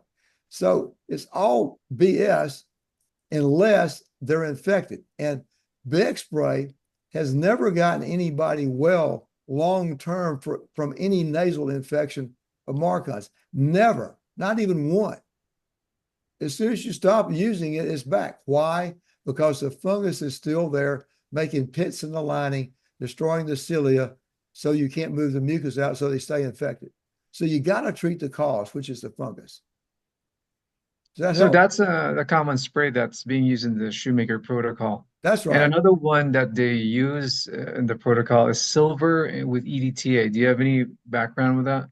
Yeah. Now, they're trying to break up the biofilm, but remember, why is the biofilm there? The biofilm is there because the immune reaction to fungus causes pits in the lining, which become a lab upon which to build the biofilm. So if you don't have the pits, you can't have the biofilm, and you don't get the infections because the cilia move it out. So if you focus on getting rid of the fungus in the nose, you have a longer term result than with bug spray. They're treating the surface and not the cause. They're treating a result of the fungus. You understand? Right. So you're saying they should be done in combination. First, kill the fungus and then use the other ones next. Is that correct? Well, on that slide I showed you where it was all white in there, all I used was amphotericin. Once I killed the fungus, I didn't have any problem with the bacteria. But I'm not saying you shouldn't use an antibacterial. If they have purulence, you should treat it. That's right. You should treat it. And bug spray is fine to treat it with that. But you're never going to get it well long term because you haven't addressed the fungus. It's going to keep coming back. Well, as the recent talks have been transpiring, bug spray has suddenly now become a lot of organisms becomes resistant to it just because of the tremendous use of bug spray in the past. Well, not only that, it's because you still have paralyzed cilia and pits that are full of purulent mucus that are going to get infected by whatever's living there. And you're not going to ever kill everything. So if you kill one group, another group's going to grow. Right. So the key is you must train yourself to treat the cause of the problem. The cause is fungus. If you don't get the environment straight, I don't care what you do, you're not going to ever get them well long term. You'll get them well for 10 minutes, and you're just going to have to keep giving them stuff. But you want to get them well long term, right? Right. So you're mentioning about treatments. Some questions here about do you use itraconazole intranasal? You've been talking about it about oral, but do you use it intranasal also? Sure, you can use it intranasal. Yeah. So just like I use voriconazole I like it better because it goes in the brain better. Nasally, it's very similar to itraconazole. But yeah, we use 12.5 milligrams in Well, 3 you ccs of water. 12.5 milligrams, you said? Yeah. Yeah, it's great in Do the nose. So you mentioned about amphotericin as a nasal spray. Do you go as far as doing amphotericin B oral? Yeah, you can do 250 milligram, 250 milligram capsules twice a day. It's not absorbed in the gut, so you won't hurt them with that. Now, IV would have killed them because, you know, it knocked their kidneys out at that dose. But orally, it won't. It's not absorbed in the gut. Thus, less kidney damage, is that what we're saying? When you do Zero. oral? Zero because it's Zero. not absorbed in the gut. Ah, okay. So amphotericin, that most doctors don't know that. So if you take amphotericin IV at 50 milligrams 3 times a day, you'll cure a lot of people, but you're going to kill some of them because you knock the kidneys out. All right. So IV is when it's dangerous. Orally in a capsule is not. You want it to stay in the gut. And you want to wipe out all the yeast. You're not trying to get it systemically. If you want to Yeah, good thing you mentioned that, because I was you thinking use of the renal voriconazole toxicity. or itraconazole. You know, don't use amphotericin for a systemic drug, or you know, try to make it absorbable by putting liposomes or something. You'll kill somebody doing that. So you want it to stay in the gut to treat yeast. So use a capsule of it. Most pharmacies know how to do it. Yeah, you're mentioning about assessment. Like most of your presentation focused on assessing the sinuses. Do you have any blood work recommendations for pain, like pre or even post, that you keep an eye out for in terms of treatment response? Well, I like to follow the hormones. I like to do cultures, and you know, it's good to get some immune workup to see which organisms are there then, and then physiologic workups, whatever you like to track that goes along with fungus. But see, I've got the advantages. I can take a scope and look in the nose and tell what's going on. Sometimes better than a blood test can. And so I'm not against any blood test. If a blood test helps you, do it. But I don't use them that much in my practice. I'm imaging and I'm watching, and then we do allergy testing and that kind of thing, and the routine blood work. But we don't do you know, and the antibody levels that they have in their system to different things. We do all that, but I don't do any of the long physiologic workups. I don't even know how to read that stuff. Right. Too complicated. Huh? Yeah. One of the things I think questions here was your case of the Parkinson's. Yeah. They were asking if you both targeted the sinus along with systemic therapy for your mold, or it was just at all sinus therapy that you did for the Parkinson's patient. Now, both of those patients already had good neurologists, but they weren't moving the ball because they were so inundated by their environmental load that they couldn't get better. There's too much mycotoxin in their, you know, destroying their brain. And so they would get short periods of improvement. As soon as the medicine was gone, they would be back to the original. So when I removed the mold spores and mycotoxins from the sinuses, and they had their air right, they moved out and had their air right, then they got a really good result from the surgery. They got a lot better after the surgery, but their neurological medicine actually worked because the stuff was out of their brain. You see, the mycotoxins was out of their brain. So that's why it works so well. We in other words, remove the cause of the Parkinson's, which in these cases were mycotoxins. Now, everybody that has Parkinson's is not mycotoxins, there's other things too, but in those patients, that's what was wrong with them.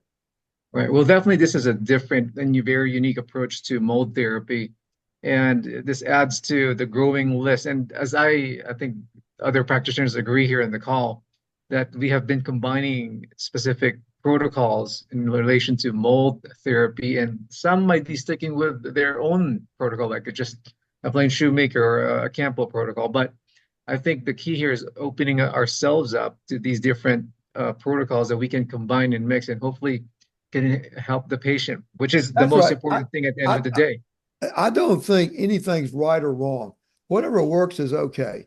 But you got to always think about, am I removing why this patient's sick so my medicine can work better? You know, that's what, if you know it's mold, you got to get involved environmentally and you got to kill the fungus. You know, that's the first step.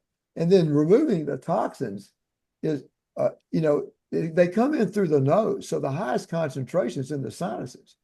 So if you don't address the sinuses, you're not going to get anywhere, because they'll set up camp there and they're churning out a manufacturing facility of, after they're in a clean environment, with all the mold spores in their sinuses. So a CT scan is very helpful in telling you how much infection they have in their sinuses. You know, if they've got a lot in there, then you have to address it. So if you're doing everything you can do and you know they're in a good environment and they're not moving the needle, you got to check their sinuses, because that's where it's hiding out. Well, great work, Dr. Dennis. Thank you so much. You got all my questions X'd out. Okay. You're welcome. Okay. Thank you, Dr. Dennis. Great as always. Thank you for coming back. I don't know if you remember us from a couple of years ago, but you filled in some of the holes for us again. Yeah, I'll keep filling in holes. You know, you learn something every day if you stay awake. You know, that we do. Speaking of learning something every day, Dr. Nario, what are you learning from Andrew Weil? I told you, don't be cycling for too long. It will kill your peroneal nerves to give you chronic sexual dysfunction. That was an eye opener for me. You had to go all the way to University of Arizona to I think most of us already knew this, didn't we? Well, I didn't. I was planning to be the next Lance Armstrong. So much for that dream. Well, you're going to be blood doping. Is that what you're going to be doing? Yeah.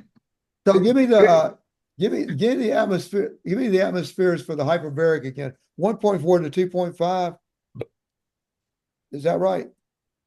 I think he said 2.5 ATMs for hard shell. He was promoting more hard shell than soft shell. And then you increase it as you move along. Okay. Yeah. So that's from Dr. Bailey. Mm-hmm. I think. Okay. Well, I've got several patients that did hyperbaric and all of them got better. So I think that's a really important thing. I got a kid that, you know, he was a real bright kid. He's like 17, 18, going to college already, but he just sit in the chair with his head down like this and just, you know, just totally whacked out. He couldn't function. And I did they got out of the house, I operated on him, did all this stuff. He got better. But then they got the hyperbaric and he's back. He is unbelievable now. The hyperbaric was the cherry on the pie. He really needed that. And that's how I know it works so well, because I got him to a certain extent, but I couldn't get him any further. The hyperbaric removed all that you couldn't do with all this other stuff. So it ought to be kind of on the front end, but you know, you're going to put some pressure on the kidneys when you do that. So you gotta not go crazy and knock the kidneys. You could really hurt the kidneys, I think, if you did too much too fast. Mm-hmm. You know, because you're mobilizing, it's coming out, but it's going to come out through the kidneys. Okay. All right. Thank you so much. Anybody else have any comments, questions? I enjoy teaching. I guess you can tell that, but I'll talk to you all day. But what I'm doing works, and if it helps anybody, great. I know that what I told you to do is going to be helpful for you. If you can just focus on getting the air right and getting after the nose, clean the nose out really good. Have them do it twice a day. Wash out and then nebulize with your antifungals. If I can leave you with that, that will help whatever you're doing. because it comes in through the nose and exits through the urine. So where is it? Everywhere, right? Okay. So, all right. And with that, Dr. Burgess, I see you're on. How are you doing? Yeah. Thank you. I'm doing good. Thank you, Dr. Dennis. Very useful info. Appreciate it. let me see. Where are you? I'm blacked out Okay. because I'm naked at home. Okay. I'm the guy holding the moon. It was our big chance. And it must be cold in Las Vegas. Dr. Quinn has a shirt on. So Oh, it's cold. I have a question. Yeah. I had a mold mitigation done after a flood in a building I have. They used high heat after they did everything else. Tore out all the insulation and did all the stuff that they did, but then they used really high heat for a couple of days.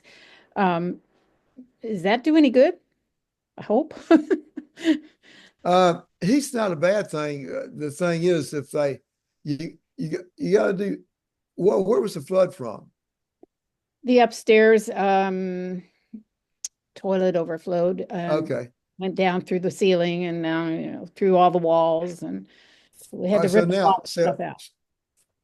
So now all they need is one paper towel in the toilet, and you got to do the whole thing again.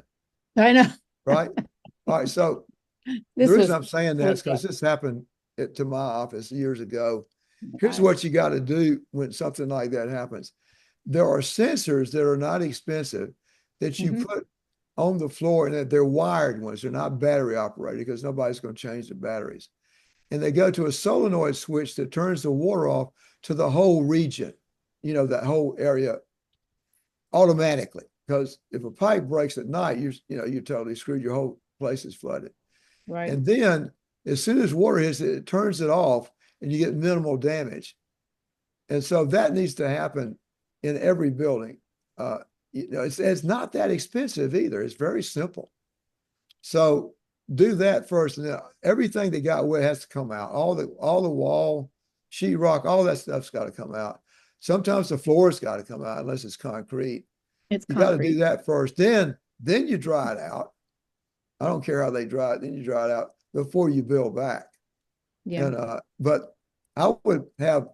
Is that your place you're talking about? It's not my house. It's another building I have with a little store with an apartment on top. Okay, so you own it? You own it? Yes. Okay, so just on all the water supplies to the different apartments, just do that to everything and have the central water supply turned off. It won't cost a lot of money. The neat thing is you get an insurance deduction when you do that. Because the chief thing they have water damage is number one in insurance claims, more than fire. $25,000. Yeah. More than fire. So 25. So you want to do that and report to your insurance company, and then they'll lower your rate, and you'll pay for doing it. I mean, you don't want to worry with this because somebody unknowingly, or they just don't have good sense, is going to stuff a paper towel in there, and then you're going to do the whole thing over again. Well, this is lime that jammed up the works in the toilet, and they didn't hear it. So yeah. But I think they didn't go far enough. The insurance company stopped them on the ceiling and the furthest wall, and I'm kind of concerned about that. Well, you're right. All that has to come out. I guess the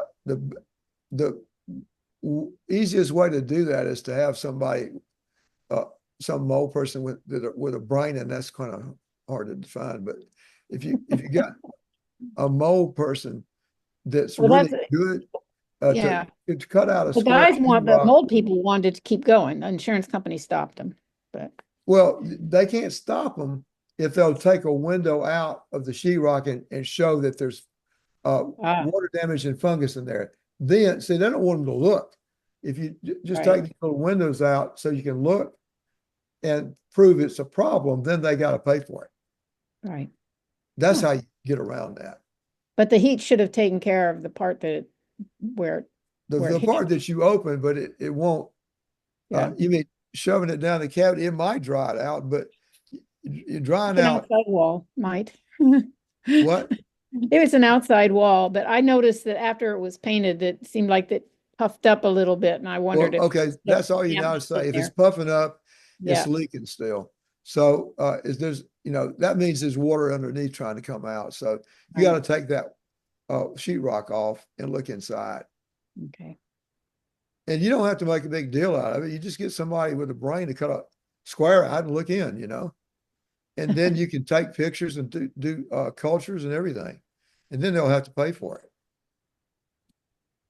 it. Okay. Doc, one question. Have you considered using intranasal cyclodextrin with itraconazole? What's cyclodextrin? Okay, that's something we talk about in these groups a lot. It's a compound that we're using to deliver various medicines. It seems to have some properties for mycotoxins as well, and is a very useful delivery system. I haven't tried that. You can try it. See, you want to make sure it doesn't interfere with the chemical, with it. And I don't have a clue. The only way you could do it, you could put some in a petri dish, petri dish full of fungus, and then put the antifungal in there, and then on the other side put the antifungal mixed with the dextrin stuff you're talking about, and see if it works just as well. That's great. I like that idea. I'm gonna start using those. You use a simple agar plate. What do you get it from McKesson or somewhere? It's called SDA, Saboral dextrose agar, SDA agar. Very common. You can order it on that website. They have them on the website. All right, I'll get some. And then you just get a known area that's kind of moldy, and you just streak a Q-tip with mold all over it. Yeah. On the plate, and it starts growing, and then you put your stuff in there, and you can see what works and what doesn't. You can put the medicine in there first, and then put the mold on top, and you can see where the mold grows and where it doesn't grow. And see if there's a difference between the mixture and between the antifungal alone. You just don't want to turn off the antifungal inadvertently, Right. Good. And what's the value in it? What's it do for you? Halassa, if he were here, he could explain it better than I, but it seems to be a very potent carrier molecule of all pharmaceuticals. A lot of pharmaceutical companies are using it as a more effective carrier. Okay. Well, if it makes it, also you can figure out if it works better. Do a spray with it and without it and see which one works the better. Clinically, you'll get a feel for it, but it'd be nice to put some in a little spray bottle, both ways, straight and mixed, and then spray it on some mold, in a plate. Yeah. And see if there's any difference. All right. I'll do it. And then let me know. I'll give you my email. It's drddennis@gmail. It's hard to remember. All right. 3 Ds.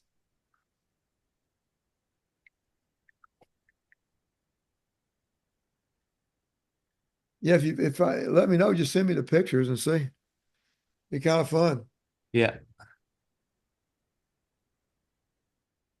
So we're probably a few years away from seeing this stuff go big time, but you better have a really good environmental team ready when this imaging comes out, because you're going to really need some help getting the environment right. And there's so much wrong being done. I think it's probably equal wrong and right. And then there's wasting a lot of money, and it's incorrect. It's just pitiful. And they stay sick, and then their wallet's empty, and they spent their last dime and they're still sick, and they can't live in the house. I see that all the time. That's why we got this. The two numbers I told you is the two companies I use that I've trained to do what I need them to do. Plus, they were already mold trained, but they're really good to do the HVAC stuff too. HVAC's key. If you don't get that right, you're not going to get anywhere. Cleaning up the mold and fixing it, taking the walls out Anybody can do that part. It's the fiberglass issue, and the HVAC system has to be done right in a situation like that. And very few people know how to do that.